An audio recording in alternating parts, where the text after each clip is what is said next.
Olá meus amigos, sou o professor Bruno Lever e estou aqui hoje para dar mais uma dica para o exame de ordem. O assunto de hoje é hipossuficiência. Mas antes de falarmos sobre a hipossuficiência, nós precisamos relembrar bem rapidamente o conceito de vulnerabilidade que nós já vimos num vídeo anterior.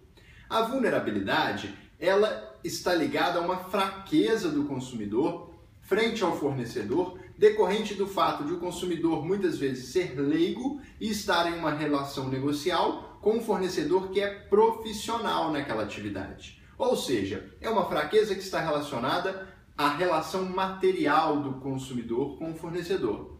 Vimos também que a vulnerabilidade ela é uma presunção absoluta para o consumidor pessoa física, ou seja, o consumidor ele é vulnerável, não cabe prova em contrário. Então a vulnerabilidade é um elemento indispensável que vai estar presente em toda relação de consumo. Se alguém não for vulnerável, esse alguém não é consumidor. A pessoa jurídica, para ser considerada consumidora, tem que demonstrar, no caso concreto, a sua vulnerabilidade. A pessoa física não, ela já entra com essa presunção. Então a vulnerabilidade é um elemento necessário da relação de consumo.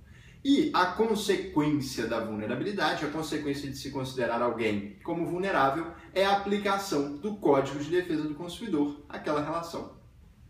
Já a hipossuficiência está relacionada à relação processual do consumidor com o fornecedor. A hipossuficiência é uma fraqueza na produção da prova. É quando o consumidor tem uma capacidade muito menor do que a do fornecedor, ou às vezes sequer tem uma capacidade de produzir a prova daqueles fatos constitutivos do seu direito. Muitas vezes o consumidor não tem sequer a cópia do contrato que ele celebrou com o fornecedor. Nesses casos, é uma fraqueza de cunho processual, cuja consequência também é processual. A consequência de se considerar um consumidor como hipossuficiente é a aplicação da inversão do ônus da prova, prevista no artigo 6º, inciso 8º do Código de Defesa do Consumidor. Significa que, ao consumidor hipossuficiente, vai se permitir ali atribuir uma presunção relativa de veracidade às suas alegações. O consumidor vai poder alegar, e é o fornecedor que vai ter que produzir a prova do fato constitutivo, do fato modificativo, extintivo ou impeditivo do seu direito. Ou seja, o consumidor pode chegar lá e falar e não precisar provar nada. Quem vai ter que provar o contrário, provar que o que ele está falando é mentira ou não se sustenta, é o fornecedor. Agora, muita atenção!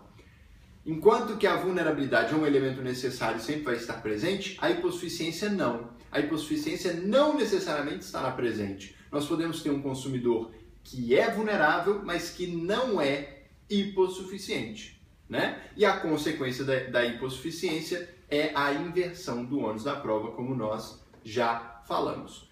Com essas dicas você não vai confundir mais vulnerabilidade e hipossuficiência.